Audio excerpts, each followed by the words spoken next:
सतीश माँ से बातें कर ही रहा था कि जिया की माँ का फ़ोन आया। फ़ोन सतीश की माँ ने उठाया। कुछ देर बात करने के बाद फ़ोन काट दिया। सतीश बोला, किसका फ़ोन था माँ? माँ बोली, जिया की माँ का फ़ोन था। कह रही थी जिया ने शादी करने से इनकार कर दिया है। माँ बोली, बेटा होने वाली बहू के साथ डेट पर जा रहे हो क्या? बेटा बोला, जा रहा हूँ, मगर आप अपने वो घिसे पिटे फॉर्मूले आजमाने की सलाह मत देना।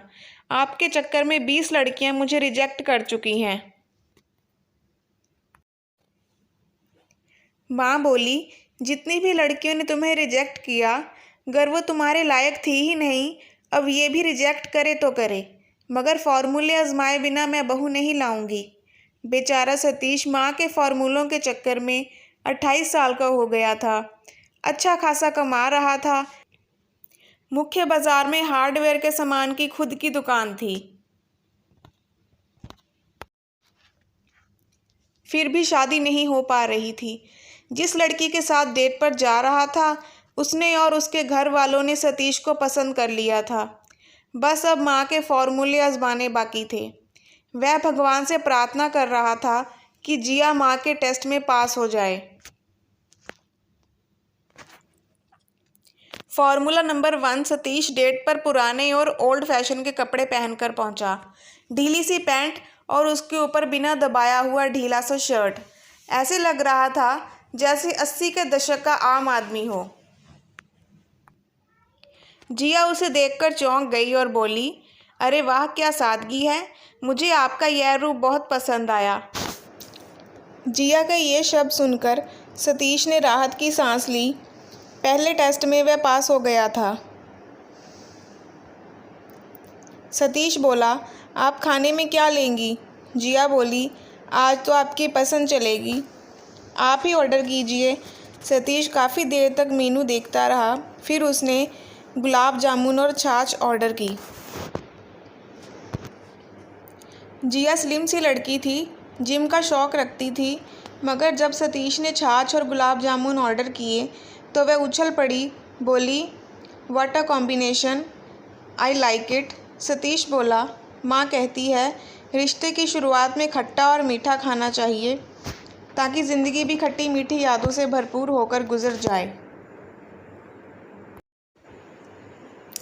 वह काफ़ी देर तक माँ से बातें करता रहा। माँ ने पूछा, क्या चल रहा है? सतीश बोला, दोनों टेस्ट में पास हो गई है, अब तेरा फ़ोन वाला फार्मूला चालू है। देखते हैं वह इरिटेट होती है या नहीं। वह 20 मिनट बात करने के बाद जिया के पास टेबल पर पहुंचा। तब तक जिया ने हाथ नहीं धोए। वह उसका इंतज़ार करती रही। उसने सतीश के जाने के बाद ही हाथ धोए। जब बिल देने की बारी आई तो सतीश जेब में हाथ देखकर बोला, सॉरी यार, मैं तो बटुआ घर पर ही भूल आया। तुमसे मिलने की जल्दबाजी में गड़बड़ हो गई। जिया बोली, कोई ना, बिल के पैसे मैं दे देती हूँ, अगली बार आप दे देना। फिर जिया ने बिल के पैसे चुका दिए। फिर कुछ देर और वे दोनों बैठे रहे। इधर उधर की काफ़ी बातें होती रही। फिर दोनों अपने अपने घर आ गए। सतीश बहुत खुश था।